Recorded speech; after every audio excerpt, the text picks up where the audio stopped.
Welcome to TWitWoW, the best wrestling podcast made for wrestling fans by wrestling fans on the web today. I'm John. That's my cohort and commentary, Ashton, and this is TWitWoW in review. Gonna be a bit more of an interesting episode. We are just coming off the heels of Night of Champions, which happened this afternoon. Two big things to come out of it that Ashton alerted me to, because you guys know that we don't really engage the Saudi shows substantively. We didn't do a preview predictions. We don't do, live reactions, none of that stuff. Two big things. Jimmy Uso, that's right, Jimmy Uso has imploded the bloodline, super kicking Roman Reigns not once but twice. Sammy and Kevin were able to retain the Undisputed Tag Team titles after Sammy pinned Solo with a stunner Haluva kick combo from Team Sammy KO. The other big thing, which looking at it, I thought the finish was kind of weak, but it got done, and now we're seeing huge ripple effects there.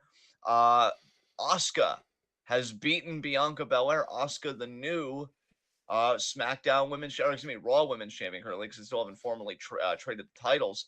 So yeah, two big things coming out. And I guess if you want to count a third big thing, we know now, as I think we all suspected, Seth Rollins is the inaugural WWE World Heavyweight Champion. So big things there that are going to inform the coming weeks of Raw and SmackDown television.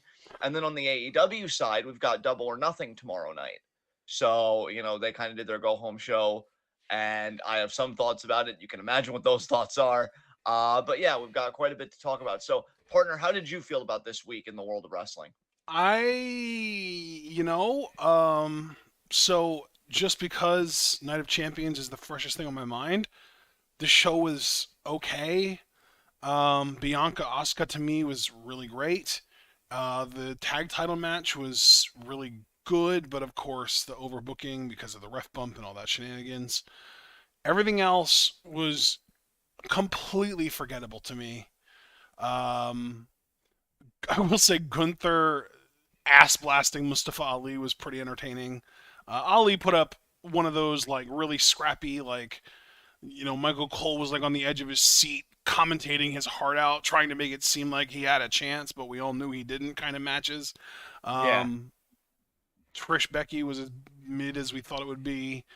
Rhea dominated Natalia in like 3 minutes. That was, pretty much what we thought it would be.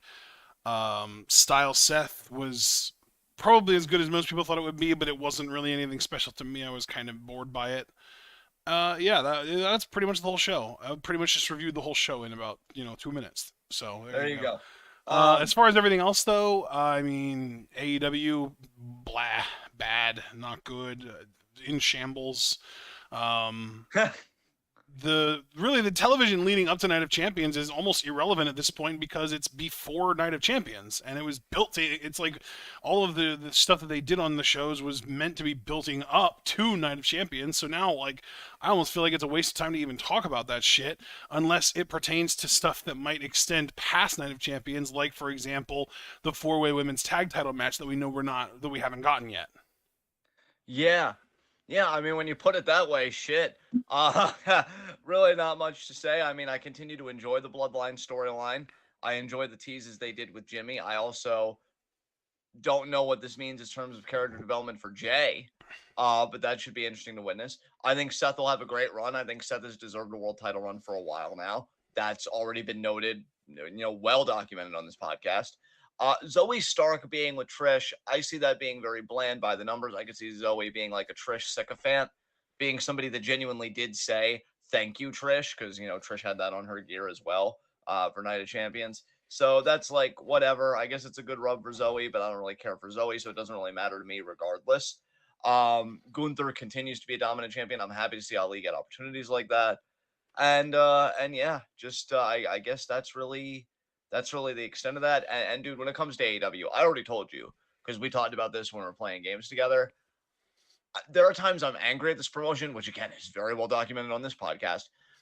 For this particular 12-hour review, I gotta say I was just embarrassed for them. I found the stuff cringe. I found the idea that Sabu is supposed to be this game changer in 2023 to be so embarrassing. I actually wanted to hide in my shirt for them you know? Um, it's really bad. And then I'm going to be honest, because you know my policy. I hate AEW, but I try and watch what I can stomach because I never want to leave you totally alone to talk about it. Yeah. Um, I'm trying to watch MJF cut his promo. It's very by the numbers. I do think he has good delivery. I think he has a good look, but he needs to get some new fucking material, some new variations, because then the people that See, and defend it's where so it's like, interesting to me that you say you think he has good delivery, because his delivery to me is part of why I hate him as a promo, because he just screams everything. I'm so tired of shouty promos. I feel like we're back in the fucking 80s again. Everyone's just screaming everything nowadays. It's obnoxious. yeah, Jake Roberts needs to like run a promo class because that dude whisper. I don't ever remember him raising his voice, and I bet you if he did, people listened because then that means like shit's really going down. See, that's the thing, Yeah. inflection and stuff like that. That's part of the art of the promo because if I talk like this and I'm going to my opposition like this before every match, but then somebody comes along and fucks with me and I raise my voice like 10, 15 octaves, it's like, oh man, this is serious because this is the first guy that's gotten him to that level. Yeah. It's one of those subtleties that I do think is lost in promo cutting. I just think, given that that's kind of gone to the wayside, MJF to me in terms of delivery, I like him. He's not necessarily the best of a bad situation, but he's good enough for me. But then you get to Darby fucking Allen. Oh my god. I've already talked about how, probably too much to be honest, but I've already talked about how it's very insincere to me given who Darby actually is as a person. But say you wall that off, right? Because I get that we're in a very privileged era of like media transparency in the sense that like people dig up shit on other people 10 years ago. And I don't think you just had that ability in the fucking 80s, right? So we're coming from a very different time. But to kind of wall that off and look at things for what they are, if I'm just supposed to like him as a pro wrestler, it's still just so, and it feels just so forced and contrived. Manufactured. I mean, mechanical. Like, there's no genuine emotion. Like, here's the thing, dude, and I have to say this, and I can't believe I'm saying this in 2023 in this guy's defense, but like, when Jeff Hardy had his mega push in '08 and '09, because everybody's saying, like, oh, Darby Allin's the second coming of Jeff Hardy. Jeff Hardy was never a strong mic worker, but in my opinion, whenever Jeff cut a promo, there was a sincerity to him that Darby severely lacks. I believed what Jeff was saying. I think if he had anything going for him, he really did sound like the everyman, like what people in the audience would be like if they had a microphone just suddenly thrust in their face. It's like, oh, I'm just trying to be the best person I can, and I want to do right by the people that believe in me. It wasn't anything extraordinary, but it was sincere. With Darby, the sincerity isn't even there, and that's why there's this giant gulf to me between when Jeff was white hot and Darby kind of being hot with the crowd right now, because I think they do pop every time his music hits. They're into him, they're into his crazy fucking bumps. But as a promo, the dude just like, you don't have a single pillar that can cut a fucking promo. That is so bad. And hell, one of your pillars says they hate promos. So like, you're just in a terrible place. And then the show ends with all four of them coming out and MJF just being like, ah, fuck you, I'm not doing this. And then Jungle Boy laying him out and holding the title. And I've gone in on Jungle Boy too. I don't need to do that again. Him holding Well, that he's the one title, that I'm said like, that he doesn't like doing promos. exactly. Yeah, he is the one. And him holding the title, like, look, I hate being one of those, like, almost toxic masculinity wrestling fans, but I'm sorry. Like, he holds that title. I don't believe him. I'm like, go on AEWshop.com or whatever the fuck it's called and get a fucking replica belt and content yourself with that because you holding the real thing is a joke to me. It's a joke to me. I don't believe in it. I'm trying to remember what else I watched in AEW. Oh, Blackpool Combat Club. Moxley cutting his promo. And I'm like, Is that just me, or does it feel like Moxley's heart just isn't in it anymore? it isn't, dude. Dude, honestly, I think he came to AEW. I think he genuinely loved it at first. But I think when the honeymoon phase ended and he could see kind of the writing was on the wall, I could almost see him being another Punk where he just wants to, well, Punk obviously going to be getting his own show soon, but like, WWE Punk where Moxley just wants to leave wrestling for a little while, maybe just focus on his sobriety and his family, Yeah. and just be like, you know what, wrestling isn't where I want it to be. It sucks. Everywhere sucks. Because like, it wasn't a bad promo that he cut, but I'm like, really? Because it's like, oh, he said something to the effect of, if you don't like blood, we'll get over it because you haven't seen anything yet, or if you think you've seen how violent we could get, you haven't seen anything yet. And it was good energy, and I like Mox, and I've always liked Mox on the mic.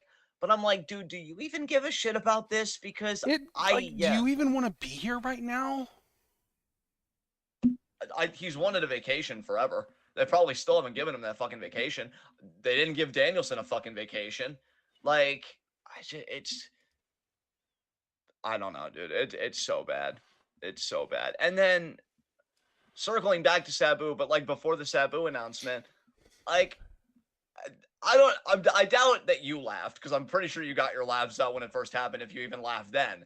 But when Jericho's showing Britt getting caned again by Paige with the Cinnamon, like, I laughed because it was supposed to be like, oh, look at me shoving this in Adam Cole's face. And I'm like, she literally did this like hardcore style death match with Thunder Rosa with like fucking thumbtacks and shit.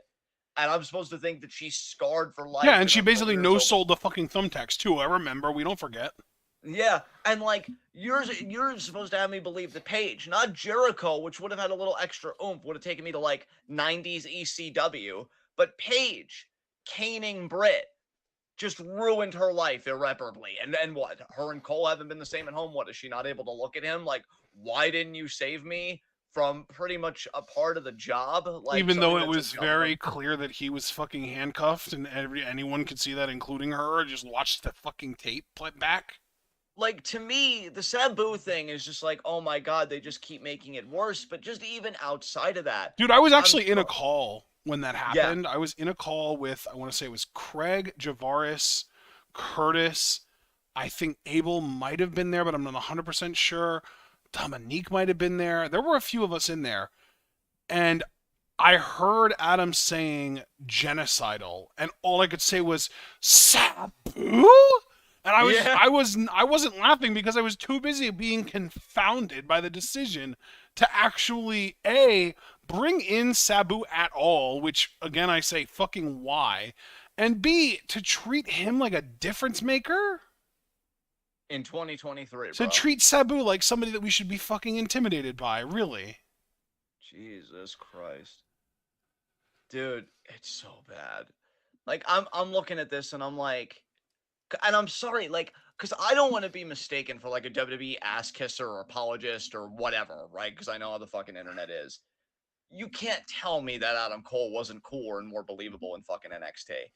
Like, I'm looking at this dude and I'm thinking, you're not. Oh yeah, speaking of NXT, since we might as well take our opportunity now, since you brought that up, the women's title finals is Tiffany Stratton versus Lyra Valkyria. So go Lyra, I guess, because if they put that title on Tiffany, good fucking god. Yeah. I will admit, Tiffany's moonsault looks good. That might be the best thing she's got going. I don't know. I haven't watched a full length Tiffany That's Stratton far and away the best thing she's got going. That's the only good thing she's got going. Yeah. And I love Lyra, but I actually saw the highlights of her versus, I believe it was Roxanne that I know it was Cora that she beat. Yeah, that finish sucked. I don't know what that kick was, but she deserves a better finish. I did not like that at all. It felt way too abrupt. So that was kind of meh. But yeah, circling back to Cole, I'm looking at this dude and I'm like, you're not the problem here to me. I think if you give Cole something worth his fucking time and something that isn't a goddamn joke, the dude can, just knock it out of the park. I actually don't even think his parts necessarily in this have been too bad. He is doing his best to try and make chicken salad out of the chicken shit that he's been giving booking-wise. Oh, absolutely, dude, 100%, because I'm looking at this and I'm like, you have to say Sabu with a straight face, like that he's going to do this. Oh, and I just remembered the other thing on AEW that made me cringe too, and we'll get to that in a second. I feel like he realizes that if he was in a company that was willing to point out the other company, and the other company did this, they would make fun of it. Yeah. Like, if he was still in NXT and AEW did this Sabu shit while he was in NXT, he, as an Undisputed Era cool guy babyface, would bring up, like, as like an indirect shot to AEW, like, we don't need old hardcore legends to make ourselves look cool. We just are cool. Yeah, exactly. The same way that he took Cross out back and pulled the trigger, Yeah. he would have done the same with this shit. Yeah. And like, I hate that they put that in his mouth. I hate that they put getting Sabu over into his mouth because I'm looking at this dude and I'm like, I'm sorry. I preferred you in WWE, and I kind of hate how many acts I am low key saying that about that. At least were somewhat used. Cole, I feel like if you would have stuck it You know out, what, though? The I think, common yeah, denominator is it's not WWE that we wanted them, or that we liked them better in. It's NXT almost every time, universally. Like, yeah. Keith Lee, it was better in NXT. Swerve was better in NXT. Adam Cole was better in NXT. FTR, for fuck's sakes, was better in NXT. Oh God, FTR. Oh, Jesus Christ, is Woof, that the promo. Oh, God. dude? I see. This is such a difficult thing to navigate because I know in a way we're all kind of past Jay Briscoe, but that doesn't mean that you don't handle the whole thing with care. This whole thing with Mark being the special guest referee for FTR versus fucking Jay Lethal and Why? Why? And then their kind of promo FTR is about, respecting the Briscoes, and Mark just looks like he's done with it. And it almost had like this soap opera quality that I'm like, but not in a good way. And that's a lot coming from me because anybody I've that really never knows heard me, like, soap opera quality used in a good way. well, I mean, look, I'm all for schmaltzy stuff, okay, deep down. I know, like, I love heels and douchebags, and that's true in my wrestling, but I do. I love a good love story. I love a good, dramatic story. I grew up on Lifetime movies, a lot of entertaining shit over the years. I had a very, very nice childhood in that regard. But, like, I'm looking at this and I'm like, what even is this? What's the story here? Like, why are they sucking Mark into this? Why is Jeff Jarrett a part? Again, another guy in 2023. Can we just stop with Jeff Jarrett? God. Well, it'd be nice. Oh. It'd be really nice. It'd be And lovely. like the crazy fucking thing, just to acknowledge chat, which by the way, everybody welcome that's been in the chat from Javaris to Foster, and is that it? Yeah, that's it. Just Javaris to Foster. I'm just glad, hey, just great to see you guys. But to acknowledge Foster, he's like, not gonna lie, I'm on Jared and Lethal's side and want them to win over FTR. I can't even like gawk at that. Because when I hear FTR's promos and like how they're doing and what they're doing, I'm like, yeah, they're kind of insufferable too. So I don't blame you because at least Lethal is still somewhat entertaining from, things that I've seen relatively recently. Jared again, I'm still gobsmacked, but it's whatever. FTR though, I was even telling you when we were playing games, it's just the same thing. Like, oh, we just want to be the best tag team. We want to leave a legacy. And I'm like, you guys would have made a killing on the territories, but it's not the fucking 70s and 80s anymore. Like, come on, everybody. Come on. Let's kind of shape Get up, with the times. I know, and I feel like kind of a douche for saying it, but then again, I'm right. So like, what the fuck? Um, yeah, this fucking company, man. Jesus Christ. Do you have anything to say about the Mark Briscoe stuff? Because I was at a loss. I'm like, I can't Not believe really, no. I mean, I thought it was weird just because, like, it's so clear that FTR are meant to be the baby faces, and yet Mark Briscoe is kind of in this weird situation where he's kind of torn because they're kind of playing it up like he and Jay Lethal are cool because Jay Lethal had like this long-standing rivalry with his brother Jay Briscoe. I just it feels like they're trying way too hard to make these relationships complex when, in my opinion, the best pro wrestling is when it's simple. yeah, yeah, like complex relationships develop complexity develops to me naturally over time when you do interesting little things. Like to me, even though there are things in the relationship they've done that, you and I kind of are like, oh man, they're really doing this again. Sammy and Kevin have a genuinely complex relationship. Yes. And you don't have to like contrive it or whatever or force anything. It happens. I really don't care about Jay Lethal and Mark Briscoe. I've heard rumors that maybe they would be a tag team. Like Jay would just kind of dump Jared and then Jay and Mark would go after FTR. I mean, I That could can't be deny that would be a significant improvement. absolutely. So we'll just have to see what happens there. And yeah, man, I'm watching AEW and I'm like, God damn, why don't you all just like merge AEW? Khan already owns ROH, so ROH. Impact and NWA and just get it the fuck over with. And then the next biggest promotion will just be chock full of shitters, just taking up like a 4-hour fucking program or whatever. Because like, god damn, the people getting platformed on this fucking show. Anything else from AEW that you'd want to talk about? Because that was just Um, my mind. hmm. Beat Lady Frost. Do we want to do like a quick go over the Double or Nothing card and just talk about what we think of it? Actually, can I say one more thing before we do that? You Because that can does do sound like a whatever good the idea. fuck you want, man. This is our show. Fuck yeah, I'm gonna stress. Not really, but I may think about it. But another thing that kind of angered me, and like, I'll admit, maybe this is just me being petty in this case. So I want to get ahead of myself and say this could be a John problem. Um, I hated, I hated the finish of fucking Lucha Bros versus Claudio and Yuta for the ROH World Tag Titles, because like you have the Bucks come in and do the screw job, which fine, whatever. But like Penta was the legal man, or I think Phoenix was the legal man. Gets like a kick, tags in Penta, but the referee doesn't see the tag. Penta and Phoenix do all their stuff, and then Penta just gets the pin, and the referee just counts it.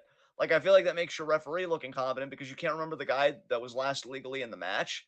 Like, oh, God. And there was and again, they tried to tag it off, but referee didn't see it. So, like, why not just be like, oh, whatever. I guess it really wouldn't have mattered, but it was just one of those nitpicky things where I'm like, well, this was stupid. Why didn't you just, like, tag Phoenix back in and then he could go for the pin and then, it's no problem because he was already legal when the referee was actively paying attention. So yeah, that was kind of a mess too. And honestly, I hate the Young Bucks. So like I really don't care about that feud either. See, and that's But so yeah, interesting because I don't really have that much of a problem with the Young Bucks. Uh, it's really more. Honestly, if I had to choose the tag team in AEW that I found the most insufferable, I would say FTR personally. yeah, I don't blame you for that at all. You're not gonna get a fight from me. It's oof, That's really when words fail, oof, is always right on time. And that's Yeah, kind of where I am with FDR. It's like what yeah, words can you possibly say that haven't already been said? yeah. Um so yeah, I guess let's go over the double or nothing card, huh? Let's talk tomorrow night. Yeah, yeah. What's up? What are we doing? So there is a pre-show match: Ethan Page and the Guns versus the Hardy Boys and Hook. I'm gonna go with Hardy and Hook there. Yeah, that makes sense. But then as far as the main card goes, um, we do have Adam Cole versus Chris Jericho, unsanctioned match. By the way, did you ever find out what Sabu's role in that match is going to be? I think he's like the enforcer. Yeah, special guest enforcer. Which again, I say, who gives a fuck? That's an irrelevant position. Exactly. Why? Just does Tony Khan think that having Sabu's name on the card will make people want to see it more? Does he think that this is going to make him more money?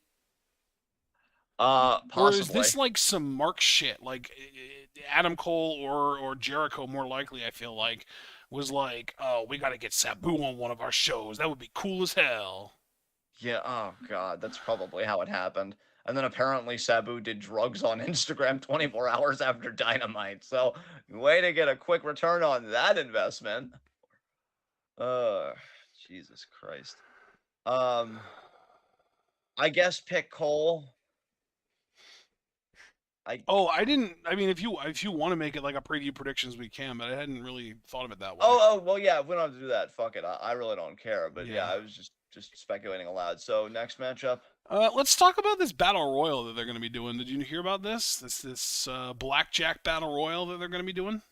Does winner get a world title shot, I'm guessing? No, it's for the international title. Oh, cool. Who's in it? No, like the. Just to be clear, the battle royal is for the title. It's not for a shot. It's for the championship. As in, like Okay. Orange Well, yeah. Cassidy himself, the champion, is in the battle royal. Okay. Well, I know he's at like double-digit defenses at this point, and he beat Kyle Fletcher most recently. So, yeah. Do we know who's in the battle royal? Yeah, it's a 21-man battle royal, which makes me wonder if they're going to treat it like a casino battle royale because it is double or nothing, and that seems to be a pretty yearly event for them. But the Butcher and the Blade are both in it. Dustin Rhodes is in it. Tony Nese is in it. Ari Daivari is in it. The Best Friends are in it. Kip Sabian is in it. I'm getting through all the shitters so we can get to the good shit, by the way, in case you're wondering. Sure. I'm kind of working my way up, actually. I think that's pretty much all of like the people that we don't care about. Then we get to a little bit more interesting stuff. Brian Cage is in it. Juice Robinson is in it. Both Lucha Bros are in it. Commander is in it. Lee Moriarty is in it. Bandido is in it. Oh, I forgot. Big Bill is in it.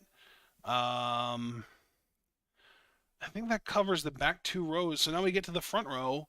Ricky Starks is in it. And then obviously you already know, I already mentioned that Orange Cassidy himself is in it. But the final 3, the big 3, the 3 motherfuckers that deserve so much better than being thrown together in a random battle royale. Plus, I would say Bandito also fits into this group. Keith Lee, Swerve, and Jay White. Yeah, I'm thinking Jay White just wins it. Be a good title for him to hold, and I was thinking you know, Swerve wins it, to be honest with you. I mean, that would be, I mean, obviously, I wouldn't be opposed to that, but I think they want to kind of keep Jay White hot, and I think him and Orange Cassidy in a proper singles match, AEW It's probably so thinks that there's value interesting in that that. you feel that way because I feel like there's been little to no effort put into getting Jay White hot, much less keeping him that way. I mean, maybe this is their time to start turning the burners up. I mean, personally, I think just from what I've heard and the little I've seen, online with AEW, Swerve would probably make the most sense because he does have the faction right now and everything else. Yeah, And I know Jay White has Bullet Club Gold, but you really can't say it's a faction with 2 members. That's a tag team. That's why we call it a tag team, yeah, because it's just him and Juice right now, from my understanding. yeah. So, yeah, I'm thinking either Jay or Swerve, but I'm leaning Jay. Plus, we already know that AEW has a race problem, so I'm just going with The white boy. the guy from New Zealand, yeah, the white Yeah. boy. So. I will say too. Apparently, Orange Cassidy. Do you remember? I forget. Who did he just defend the title against on this past episode of Lyle Dynamite? Fletcher. Kyle Fletcher. That's right. So apparently Kyle Fletcher hit like a ridiculous amount of. I think they were like, was it pile drivers or something like that? Let me pull it up again and remind myself.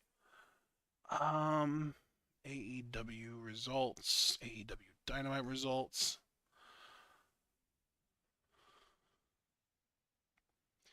Oh yeah, here it is. So Fletcher hit Cassidy with a Michinoku driver, a tombstone pile driver, a second tombstone pile driver. Cassidy kicked out, and then an avalanche tombstone pile driver into an avalanche Michinoku driver, which Orange Cassidy kicked out of. I mean, what is there really to say to that? It's fucking Right? It's like silly. It's fucking silly, bro. It's fucking goddamn, silly. goddamn cartoon physics over there. Jesus Christ. Uh, I feel like I just described the finish to like a 2009 Ring of Honor show between Davey Richards and Tyler Black or something. yeah.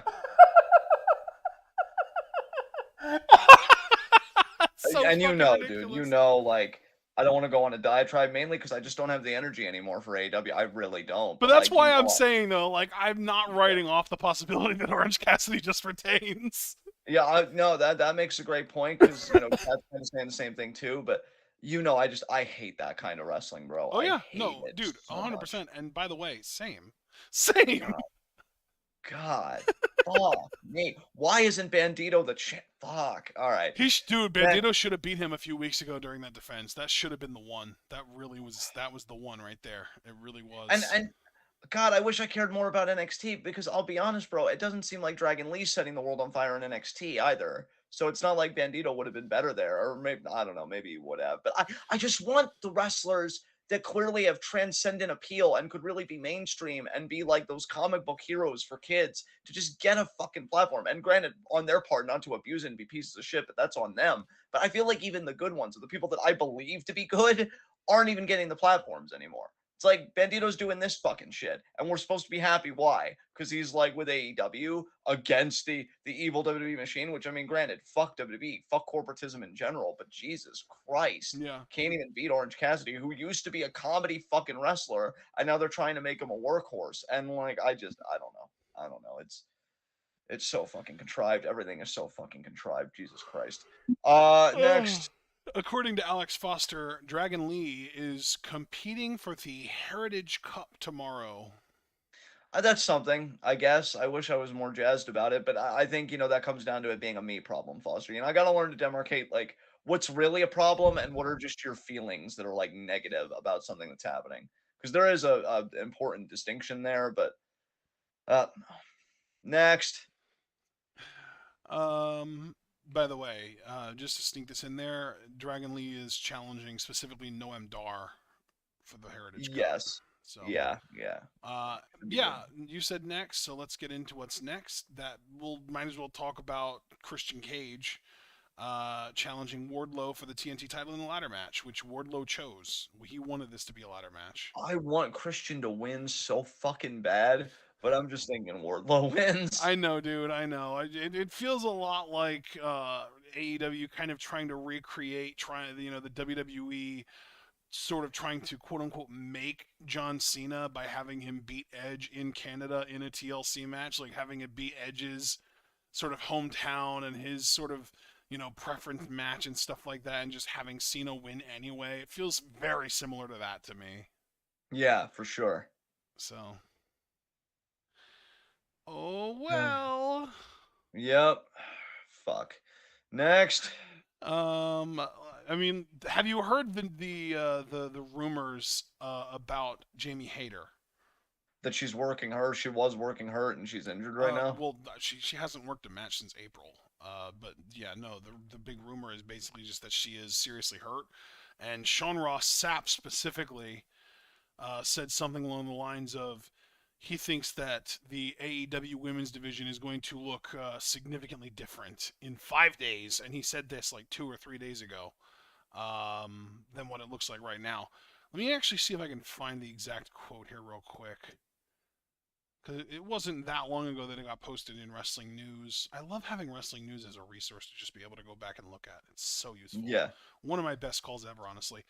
Here we go. Sean Ross sat via his post Dynamite show, so it would have been Wednesday night. He said, Jamie Hayter is hurt. She is hurt. I'm thinking this division looks categorically different in 5 days. I see the winds of change coming here, and I think we're in for some major change in this division.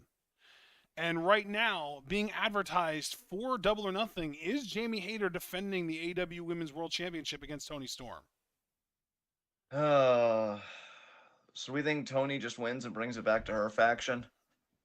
Would that be categorically different, though? No. No, it wouldn't. That's why I'm like so sort of like taken aback by Sean Ross Sapp's wording there of like categorically different. Like, I have to wonder because there was also even more recent news that I think might have even come out in the time that you've been house sitting, basically. That Jordan Grace is a free agent. I'm wondering if that has to do with Sean Ross Sapp's comment. I mean, Grace is definitely a different type of performer, but do we think, like, categorically different? Because, like, I well, I think mean, categorically. when I think of categorically different, I think of a new person coming in, dominating from the start, and becoming the new head of the division. Yeah. That's fair. I even have to wonder if they're gonna like want to talk about the women's division like in the company and where they see it because if Jamie's hurt, like either she just drops the title to Tony. I mean, if she's working the match, she's got to be healthy enough to work it to a degree where either she could do the job or maybe keep it and they keep putting it off, like her working excessively and stuff like that. Um, I have to wonder if they would bring any new people in. I mean, Jordan Grace is definitely a likely possibility. I will say I do think Jordan's a better fit for an AEW than a WWE. Just my opinion there. So I think it'd be a good Well, get for yeah, them if I they would. don't think AEW tests for some of the shit that she's probably on. Yeah, dude, that's still that kind of lives in my head rent free. But besides, yeah, we'll just have to see how that goes. But I feel bad for Jamie, man. She's one of the few people in that company that's actually really believable without being a fucking tryhard. Yeah. So I just want her to get well soon. Javaris is worried that Jamie's going to vacate the title. I definitely understand that concern, Javaris. I really hope not. It's really annoying though the way that AEW keeps doing this thing where like they'll wait until the day of and then be like, "Sorry, this can't happen, but we're going to do this instead." Yeah, it's pretty annoying. All right, let's talk about anarchy in the arena. How does that sound? Oh God, I want to die. Jesus BCC Christ. versus the Elite. So we've got Danielson, Moxley, Claudio, and Wheeler versus Omega, the Bucks, and Hangman.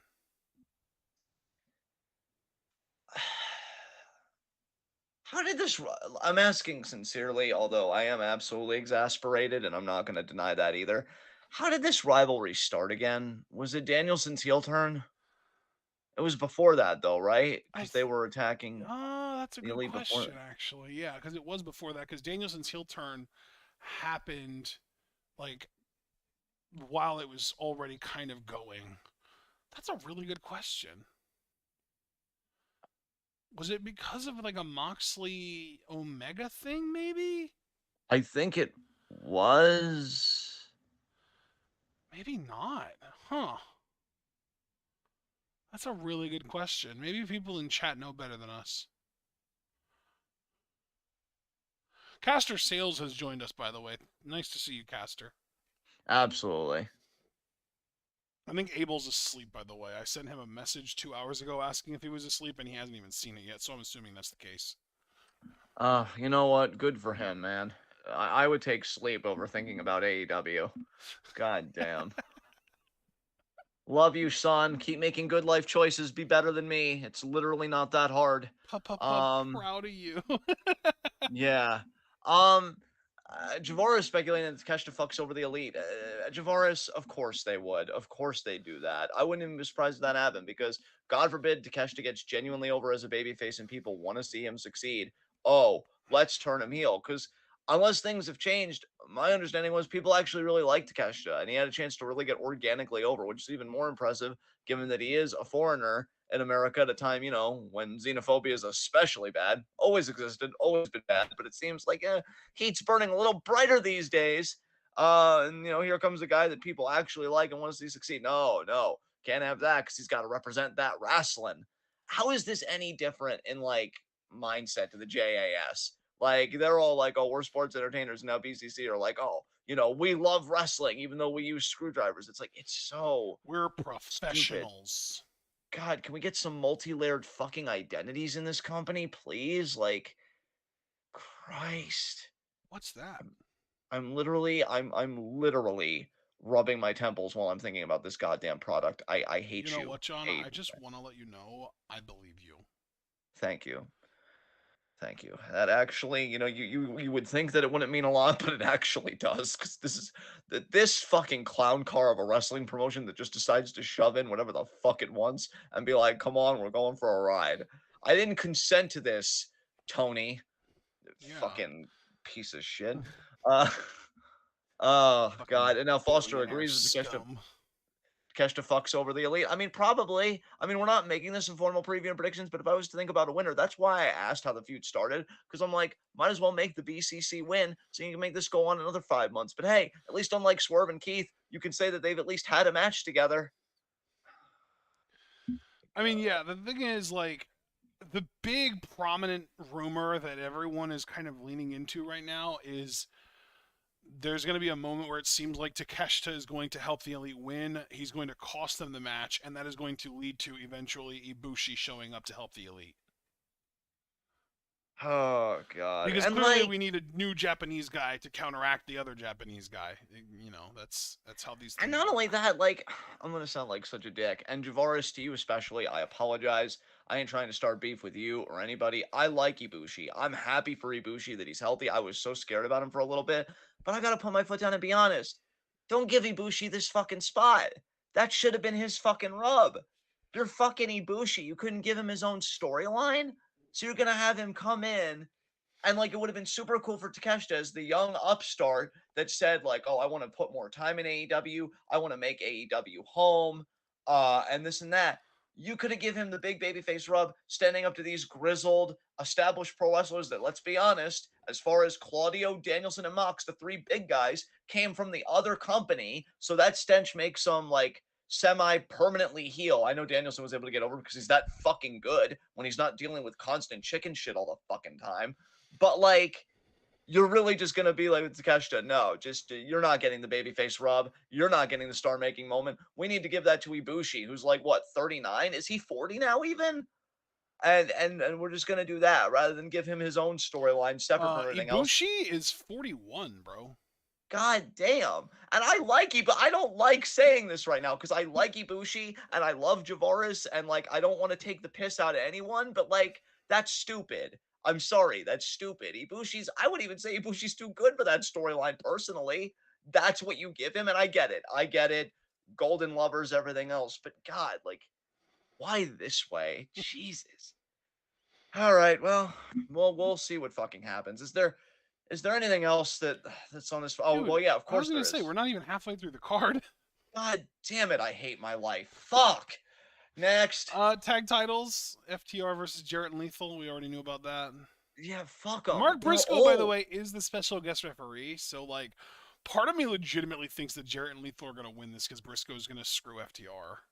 Do a Montreal. Screw people. Fuck them. Fuck the titles. Fuck everyone. Who gives a shit? I don't give a shit about your dreams. I shit on your dreams. Suck less next time. God, give it to the old fucks. Want to do it everywhere else, AEW. So after tag titles, what's next? Wait, but Jay Lethal's only 38. Well, yeah, that is on the older side though for male wrestlers. Like he's like in that prime kind of groove. But But wait, then it'll how just old be do you like, think Dax and Wheeler are? aren't they like in their 40s too? I would They're imagine, in or are their they late? mid to late 30s, yeah. Wheeler's 36, Hartwood's 38. I mean, they can all, it's like you got the in ring, but the promos fucking suck. Lethal's still kind of entertaining promo, to be fair. And again, I say Jeff Jarrett exists, which Yeah. means Karen Jarrett exists, and she shows up sometimes. And like, why? Why? Like, I don't understand how you could start a wrestling company, not study the history of wrestling companies, see the common fucking denominators, and then be like, oh yeah, we'll just do them. Unless, of course, you didn't do that studying and you don't know that it's bad, and that doesn't absolve you. You suck, Anthony. You suck. You Go called him fuck yourself. Anthony. Yeah, because he's a fucking Poindexter nerd ass little bitch. And I have net worth and I wear contacts. Nobody cares. You're an insecure little shit. Fuck. Next. Jade Cargill versus Taya Valkyrie?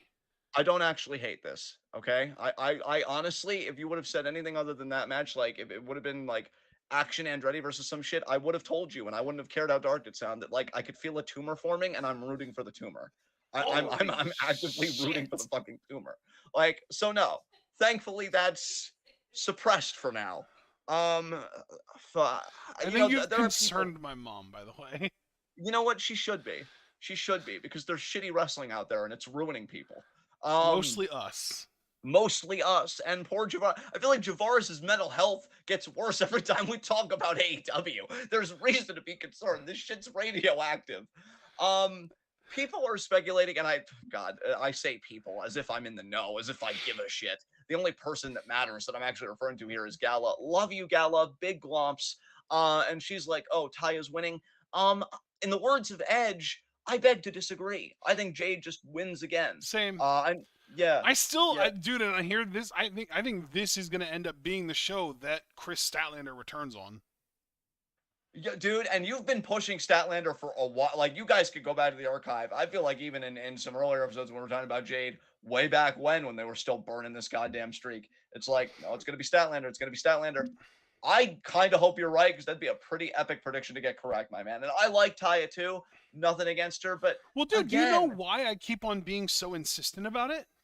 why is that? Because it's like a Tony Khan trope to make up his mind about what he wants a story to like, what direction he wants a story to go in, and just stick to that no matter the circumstances. Like we've seen this before.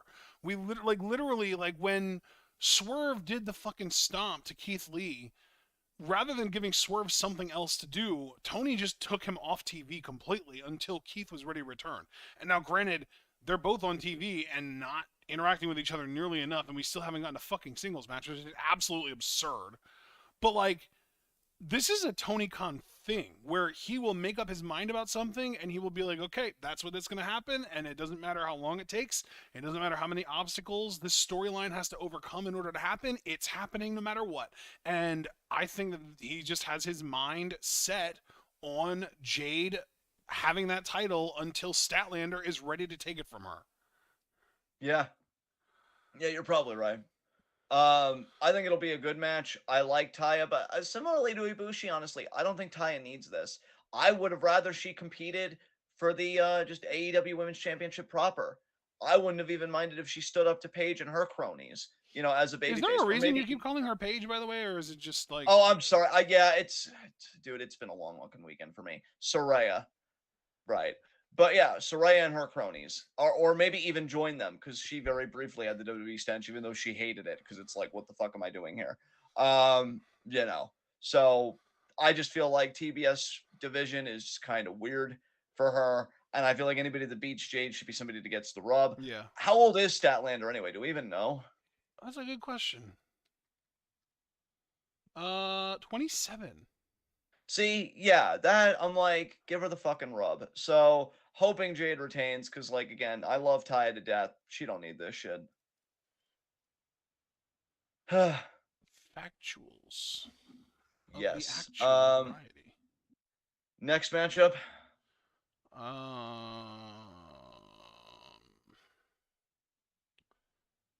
What is the next matchup?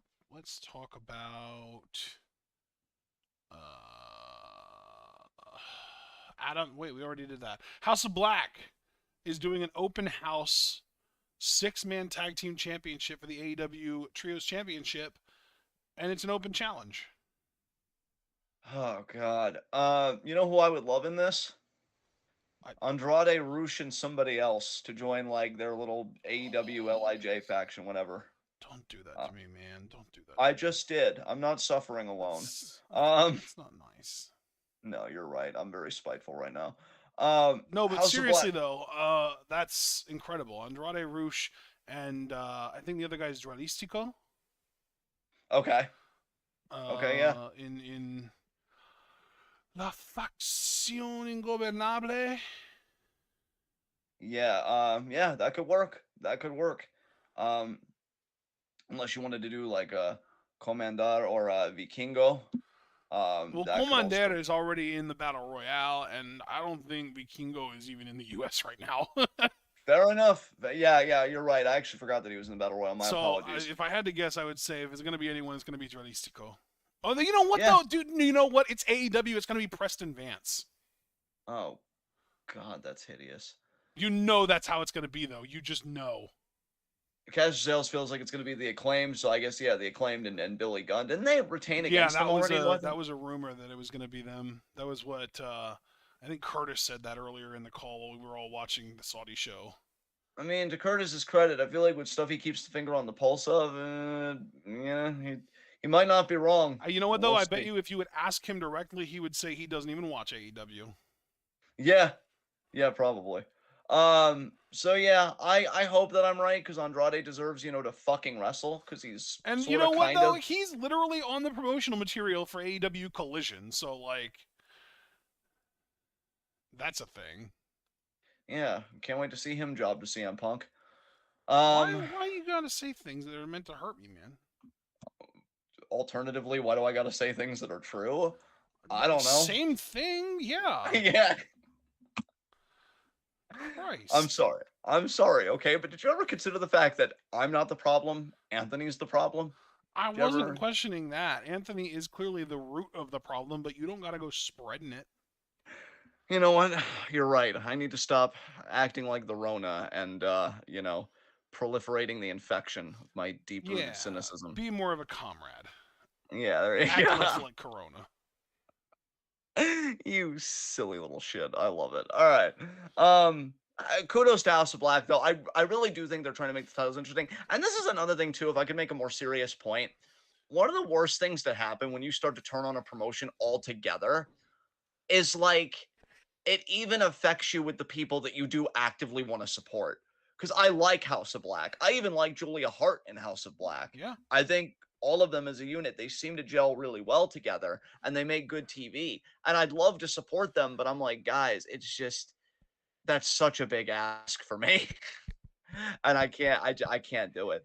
I can't do it. But yeah, kudos to them. I really think they're trying out there to make those trios titles special. So I hope whoever they face, they retain against them. I just hope it would be people that could really, put on a banger and get that exposure. So Yeah, so the only match left, I've actually managed to narrow it down to the four-way for the World Championship.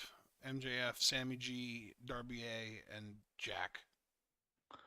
uh I've had it in my mind for a while that MJF just pins Sammy to retain, personally.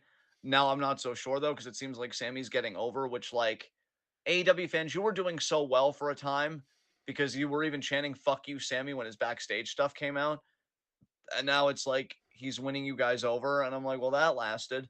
Um, obviously, I still think MJF retains. There's no fucking way I think he loses it here. I think when What he a loses it, bunch of suckers. yeah, I think when MJF loses it, AEW in their mind, they're going to want to make it a big deal. You already know my feeling. He's going to hold it the whole year. And when it comes ready for him to quote unquote leave, they're going to pull that CM He Punk is bullshit. already talking about 2024. He is Yeah. already, literally just on this past Wednesday, he talked about it. Yeah. Like, and they're going to keep milking that to where it's like, oh, 2024 is up, and I guess I'm taking this AEW title with me to contract negotiations. And then it would be such poetic irony if CM Punk crossed brands to fucking do business with MJF and fucking regain the title for a third fucking time. Jesus Oh, Christ. boy. Because I had it in my mind, CM Wardlow. Punk is the savior of AEW. Oh God, I know you were just doing like an imitation that was meant to be mocking, but way too effective there. My organs just cringed. Fuck. So did mine, Um. dude. I literally feel it like in the pit of my stomach. Like, ugh. Oh. Um. So yeah, he's holding the title. I Gag me thought. with a spoon. Yeah. Me first. I thought Wardlow would be the great savior. They don't know what the fuck they're doing with him. He's Oh, circling that God. TNT title drain, baby. Um. Fucking Wardlow, man. I it- swear. It'd be great if it was Keith, but they're just like, Keith, you're old, right? Because you got all that gray going on. Team with Dustin. Be old, guys, or whatever. Yeah. Um. So yeah, that's fucking happening. Be old guys. Yeah. I hate this company so much. And like I feel like Jungle and Darby are meant to get their own individual title matches, kind of piggybacking off of what you thought was originally going to happen, and then we were both wrong because we actually put too much thought into our wrestling, unlike this fucking company. So yeah, I don't know, man. I just MJF retains. It's probably going to be an okay match in terms of the in ring, and then I'm sure Jack Perry will tweet about that's okay because I left that ring the way I came in, a real man, or some bullshit like that. And then you can quote tweet him again and make me pop. So there's the cherry on top of that Sunday, I guess. Oh God, I'm gonna be honest with you. I think you just like not covering AEW with me anymore, like us as a podcast not doing it anymore, was the best thing you did for this relationship. Because if we were covering this, I'd really just be like, Ashton, are you sure? Yeah, I'm sure, man. It should do well. And then I would just be like, Ashton, I have to turn heel, and I would just be planning this whole angle. So yeah, I think you really saved us, bud. I think we're gonna be okay. I think we're gonna be okay because we don't watch AEW. That is such a huge fucking relief. Thank you. Dude, because being more serious, if we were still covering, because I know sometimes even you and I like an ROH storyline, we stick it out for the good fight for way too long. If we were talking about this card, my hype honestly would probably be like a let me be real and let me be generous because I'm looking at the card. Maybe a 5 out of 10. Dude, I was literally about to say I'd be at like a 3 or a 4, honestly. Just straight up. Yeah, They're like, yeah. I didn't know if because you like would here's call me the out for being thing. too harsh, but I like, would, yeah, I would even be like, Jamie Hayter deserves a better opponent, even if there wasn't this whole rumor about her being injured. I would be like, yeah, no, she doesn't need to defend against Tony Storm again. How many times does she need to fucking beat her? right. Yeah. No, I'm glad you said 3 or 4 because I would go the higher end and say 4, but I would just be looking at the clock probably every 30 minutes, hopefully, and just be like, when is the show gonna end? And you and I already know AEW pay-per-views go long. Yes, they And do. like, yeah, I'm so glad we're not watching this. Jesus Christ, especially after the weekend I've had. I'm looking forward to that Sunday to decompress with you. You know what's got me hyped for fucking Sunday? Barry. Barry series finale. Yeah, y'all, if you don't have HBO Max, I don't even know if I'm gonna say get HBO Max. I understand money's money. Just find a way to watch fucking the Barry series finale. And if you're not a fan of the show, binge it. Binge it right now for your lives. You'll thank me. If you don't It's have better than this HBO fucking shit. Max, that's okay. Nobody does. It doesn't exist anymore. It's That's Max right. now. Oh God, worst. Look, you know, I Do you see, hate. dude? There have been so many memes coming about other fucking companies shortening the names. Like, oh, Netflix will now just be Flix. Oh man, my favorite streaming service is Cock. Yeah, yeah. Oh my God. Um, God, I hate having to use my business administration associate's degree. Like literally, anytime I feel like there's an application for it, I die a little inside. But like, I Only took a 11? marketing course, and that's some of the worst marketing I've ever seen.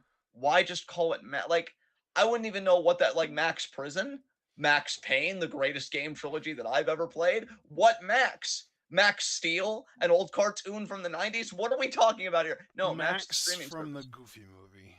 Yeah, Max from the Goofy movie. Did him and that other girl whose name I don't even remember break up? Is he fighting with his dad again?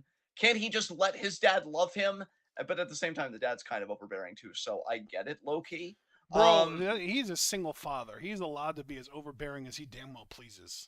Yeah. I got you here, god damn it. Roxanne, by the way, is the girl's name. Oh, Rock. Oh, yeah. But yeah, so watch it on Max because nobody has HBO Max anymore. Yeah, and You sound like you're just coming apart at the seams right now. I'm so sorry. dude, every time we get to fucking AEW, I'm like, I tell myself I don't need therapy, and then AEW comes up, and I'm like, oh yes, you do. Um, so yeah, we already kind of talked about Night of Champions, and that kind of encapsulated Raw and SmackDown. So we just get to like extracurriculars, I guess. Like, what do we do That now? sounds great, yeah. Because honestly, I don't have anything to say about any WWE content this week because again, like we just had Night of Champions. It's over. We talked about it already. There's nothing else to say. Let's get into extracurriculars, which I have none. Yeah. By the way, there's nothing more over than your face. First of all. Second of all. Oh. Yeah. Second of all, I don't have extracurriculars either, which means we can move this episode by even faster, which is Q&A great for time, me. baby. Q&A bit. Yeah, people, the forum is fucking open. Ask your questions. Ask them to Your my face questions, please. about this week in the world of wrestling. Anything you're like, hey, what are your opinions? I'll tell you my opinion. It's this thing. And then you're like, oh, cool, I disagree. Or, oh, cool, I agree. I love it either Why would way. anyone ever disagree with our opinions? Even we can be wrong sometimes. You're right, But like, how often does that happen? I love that tone of the like, you're right, but really by how much? I mean, come on. Yeah. All right, ask your questions. Let's do it. Unless you don't have questions, and we can continue to travel at the speed of light to high spots, low shots. Because believe me, I got some low hanging fruit, baby. So we can do that. Is that a Rick impression? Kind of low key. I'm feeling myself bad. again. That wasn't bad at all. Thanks. I'm proud of you. Oh, do you think Dijak should beat Dragon of the Sun? That's actually one thing I'll praise NXT for if I can real quick, because Caster kind of jogged my memory. I really like the Dragunov Dijak segment. The physicality came off to me really well. Well, that's I'm like, interesting. Okay. damn. I'm like, they might actually do a pretty decent last man standing match. And they're doing a last man standing match between Dragunov and Dijak? Yeah, I have no idea why it's escalated to that point seemingly so quickly. But like they weren't even on the last pay-per-view. Wow.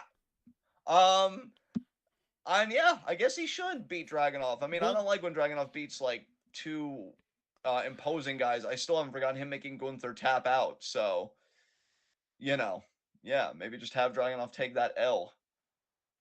You have an opinion on this? I don't think so. I mean, we've already kind of talked about how much I hate it when shitty little Ilya Dragunov beats people that are like 8 times his size just because he headbutts them in the chest. This is why you need to be in creative. And then Dragunov would come up and be like, Why aren't I getting pushed? And you're just like, listen, I have a roster that's literally taller than you. Optics, Dragonov, optics. you know, you know those, like ruler things that they have at the door of gas stations. So like as you're walking in and out, the cashier can see how tall you are. Yeah. I would have one of those in my office, and Dragonov would ask why he's not getting pushed, and I would point at it, and I would say, "Go, stand, you'll see." God, I love when you embrace your inner asshole. It's so delicious. Fuck. Um, let's I would see. have a mirror next to it too, so he could see not only himself in the mirror, but he could see himself standing there and getting measured, and he could see how short he is. Oh, okay. Super Blue corrected himself because I was about to make a joke. Like, Super Blue, did you just out yourself as from the future? Because Jimmy betrayed Roman, not Jay yet. Will Jimmy be rewarded with a Money in the Bank match after he betrayed? Well, I guess he meant to say Roman. It started to seem like you wanted to say Solo because there was an SO there. It would be interesting to see Roman defend the title against Jimmy. I mean, I think they're just padding this title right now until Mania 40 when he defends against Cody again and actually loses this time because, God forbid, I'm happy. I mean, So we can't have that. That's illegal. no, no. Highly, Honestly, highly illegal. yeah, yeah. They should just stick me in a hole somewhere. My happiness is too much of a detriment to human society. Clearly. Clearly, Um. I'm glad we all So agree on this at least. yeah, it's better when we're unified. Yeah, I could see It's Jimmy better getting a when title we're shot just like unified than it is than when titles are unified. That's so true. Yeah, I could see it. What about you, man? You think it's gonna be like a special singles match for Roman, him versus Jimmy down the road, or you I think he's just gonna think beat the that shit the out of him? Money in the Bank Roman Reigns match is going to be Roman and Solo versus the Usos. You know what? I like that. That's intelligent and sexy. I approve. Ooh, the way you said that made me feel things. Nice. Also, I'm starting to worry that LA Knight might win the men's Money in the Bank ladder match because I mean, he's apparently, already he's literally the only person and I don't remember who he's facing, but there's literally only been one qualifying match announced and he's part of ew. Okay. it. So, Glad that I could ruin your day with the one sentence. I have so much power in this relationship. oh, I guess. All right. Wow, that was Next, impressive. I'm falling apart. Next question. Let's get it. Get it where? Oh, Oh, it's you Montez know. Ford. It's Montez Ford. See, I knew it was a flippy guy. I said it was either Ricochet or Mustafa Ali, but it was Montez. Oh, maybe Montez will win. We don't know. We don't know things. Yeah, totally. Keep telling that to yourself, bud. You make yourself feel better sometimes. Wow, low key. I don't know by how much, but definitely rude. I have to determine the percentage later. Zelina You versus need to break Lacey. out your calculator. God damn it. Zelina versus Lacey. Oh, is this gonna be the 9,000th reboot of Lacey Evans? Jesus Christ. Is she gonna be a heel this time or a face? Oh, well, definitely Hill, because Zelina's on her babyface shit right now with LWO. That's true. That's true. Yeah, you're right. Congrats. Did you notice that Montez asked the crowd why they were rooting for Knight? Yeah, Montez, because you should be heel with your fucking wife as a power couple doing everything. Fuck the fans. Uh,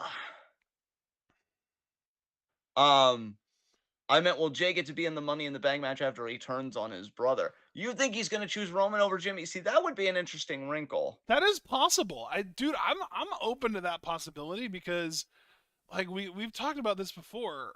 Jay was broken by Roman, and then like there were moments after Jimmy came back that we thought that like there was a chance that Jay might turn on Jimmy because Jimmy couldn't get his shit together, and now we're back to Jimmy not being able to get his shit together. I really don't know. It's going to be an interesting question of which side Jimmy or Jay ends up picking because Jimmy's whole shtick, and you could tell this on Friday.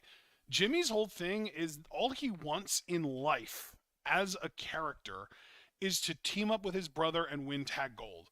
And when Roman took that away from him by being like, "You're not going after the titles anymore, I am with Solo," that was his breaking point, basically. That was him like, well, guess you'll die. Yeah, yeah, 100%. Um, and that's why that was what makes that wrinkle so interesting. What I guess one disappointment, but I can't even call it that because I don't know where they're going. But one thing that I'm kind of potentially perturbed by with this story Ooh, is potentially like perturbed.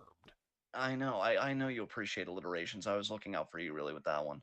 Um how has Jay's motivations as a character changed? Because like I've wanted to know like internally the conflict of Jay, if a conflict is even to be spoken of like hating Roman because of the coercive dynamics of their relationship, but also enjoying the single spotlight. You know what I mean? Like actually unironically enjoying being main event Jay Uso. And like how do you navigate that? Like But I he's feel not like anymore. He Jay hasn't been main event Jey Uso in years.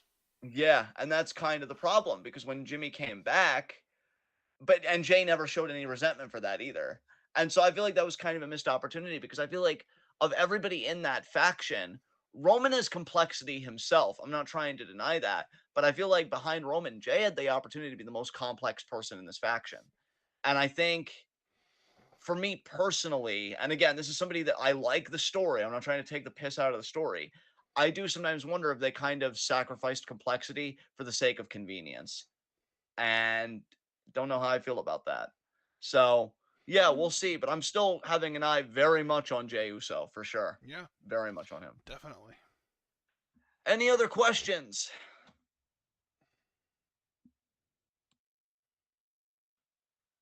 We don't get any questions a little bit. We'll go to high spots, low shots, and then we will go home.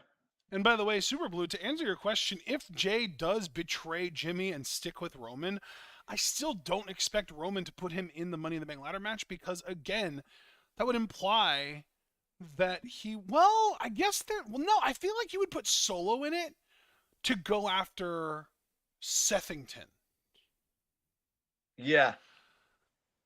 But I don't think he would trust Jay enough to put him in it because I think he would still be concerned that Jay might quote unquote bite the hand that feeds him kind of thing because of Yeah. Jimmy. Because like even if Jay turns on Jimmy, he hasn't really fulfilled his job until Jimmy is back in line. Yeah. Yeah. No, I agree because Roman is never going to be altruistic. And if he is, it's not really altruism because there's always an ulterior motive. Yeah, I could see Solo being in Money in the Bank, and I could see Roman wanting him to win that so that he could go after, Seth for the World Heavyweight Championship, and so that the Bloodline could just monopolize all the gold. But I really don't think there's any way that Jay ends up in it unless it's after rebelling against Roman and then putting himself into Money in the Bank as a way to try and get after Roman again. Yeah. Which I could see happening, but that seems like it's moving really fast for WWE right now. They really move slowly with this storyline. Hey, Roman said it best. We're not doing fast food. We're doing filet mignon. So, like, I really think the next big development probably won't even be for a few, like a month or two, even possibly. You know, we really we're taking it slow with these guys. So, Super Blue asked, why couldn't WWE put Ford and LA Knight in the Money in the Bank match? They shouldn't be fighting each other again. And I prefer qualifying matches. I think it gives it an air of legitimacy that if you just throw people together and it's like, well, why did they earn that? Why are they in that other than, being who they are? So qualifying matches at least gives them some sort of a basis of like, oh, I'm in this because I beat so and so. I earned this spot. So yeah, and I guess me, I don't like LA Knight. I do like Ford though. I'm hoping Ford wins, but LA Knight's probably gonna win because he got cheers at like the Saudi. Night of Champions press conference Yeah. and SmackDown too. Probably he's over. As much as I hate to admit it, he's over, and I think they're gonna want to really leverage that. So Yeah, he's over in a really superficial way, but he is over regardless. yeah, exactly. Any other questions, guys? He's over because people like his catchphrases. Wow. Yes, God. I hope to one day be that level of over. All It's right. like fake over, basically. Super Blue asking again. Castell saying, "Did you know that Natalia was squashing her birthday?" No, I did not know that, but that's hilarious. She deserves nothing less, or nothing less or more than that. That's just exactly what she deserves. Just beautiful, just beautiful. Um, Super Blue, who else do you want to be in the Money in the Bank match? Boogs would be cool. Hell Um, yeah. Elias, too. We haven't seen him since the draft. Elias would be cool. Since you asked who I want, I'm not trying to like do anything with realism or whatever, Cameron Grimes is a must for me. Fuck yeah. Love Cameron Grimes in that fucking match. That's a big one for me if you're asking who I really want and who I'd have my eyes glued on. Because I'll tell you, I only watch YouTube clips of WWE stuff anymore. I would watch like every segment that they upload from him from like SmackDown for sure. So Cameron Grimes is a definite. On Raw, Chad Gable. Gable. Chad Gable, I think would be really cool. Hell, Otis again too. I wouldn't Dude, I mind was even Otis going to say, again. don't even bother putting Otis in it because we've already seen what the fuck you're going to do if he wins the damn thing. That's God. That's what a waste. They really, goddamn. I just feel like don't put Otis in it and don't put Theory in it because you already wasted both of them and there's no point in trying to tease that they're both going to win it again. Yeah. The only good And thing I he don't did with even like Theory Theory. I'm glad you wasted him, but don't pretend like he's going to win it again knowing full well what you did to him already. exactly, yeah. For women's, fuck. I mean, Asuka already won the title. I'd love to see Liv in it again. Seeing Bianca actually in a ladder match would be interesting. She kind of lost the title at an interesting time because I wonder if they're gonna try and make her win Money in the Bank. Yo. Indy in it would be cool if she's healthy. Yo. Oh yeah, that's what you were saying. I couldn't understand you at first. Well, Aew to me is my like clear front runner, and I'm already thinking she's a given to be in, but for sure. Bailey, yeah, well, yeah, just to see those dynamics because we know Dakota's out, so she unfortunately can't be in it. I like that you mentioned Indy. I feel like we haven't seen her nearly enough.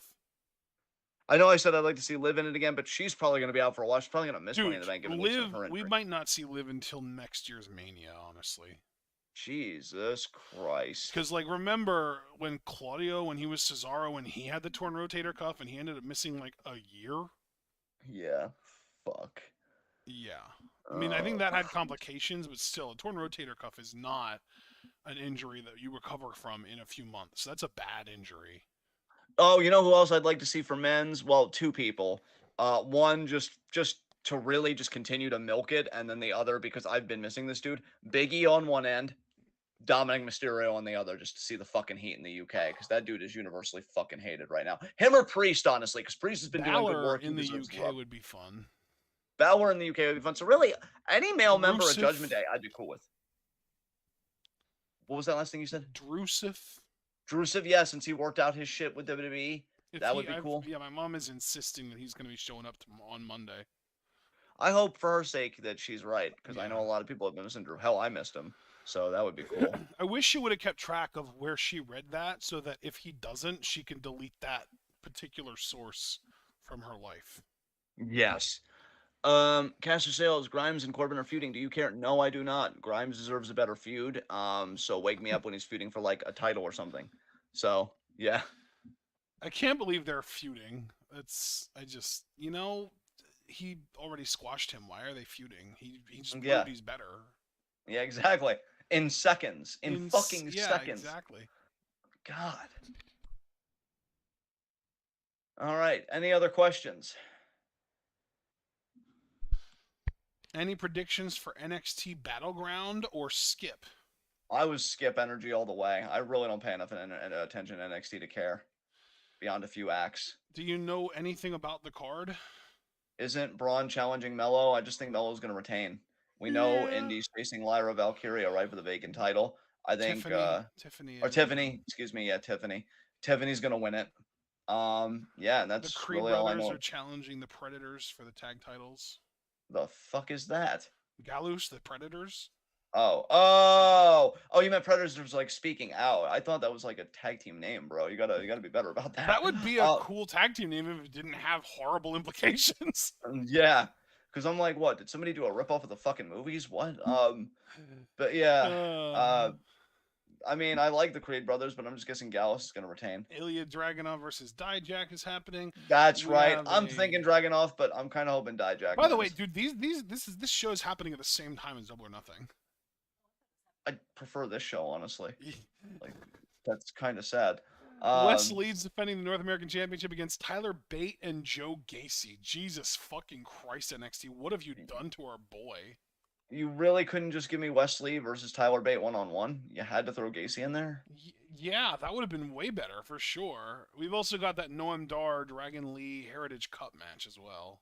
It's British rounds rules, so, like, it's not going to be fun. Yeah, I'm just thinking Dar retains there. Probably, yeah. Which honestly good because I don't want Dragon Lee to have to wrestle this style match ever again. Yeah. He's Dragon Lee. What the fuck are you doing, NXT? Dude, they should have swapped Dragon Lee and Joe Gacy. Give us Dar defending against Gacy and Dragon Lee in the triple threat with Wesley and Tyler Bate. That would have been fucking incredible. That triple threat would have been amazing.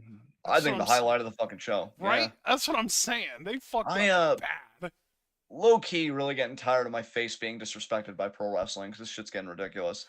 You know what? Normally I'd say any other questions, but we fielded a lot of questions. I'm ready to move on to high spots, low shots. Are you? Who's your low shot? My low shot? God, Other my than fucking us. yeah. I was gonna say my fandom for American wrestling. Um, Roman Reigns. His faction's fucking falling apart. And he's never Yeah, been that's more a good vulnerable. one. That's a really So good yeah, one.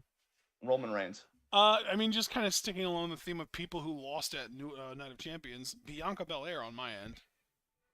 Because that was Yeah, I one love hell of that. a long reign that just ended, that she had, that just ended at the hands of Asuka's spit on her hand.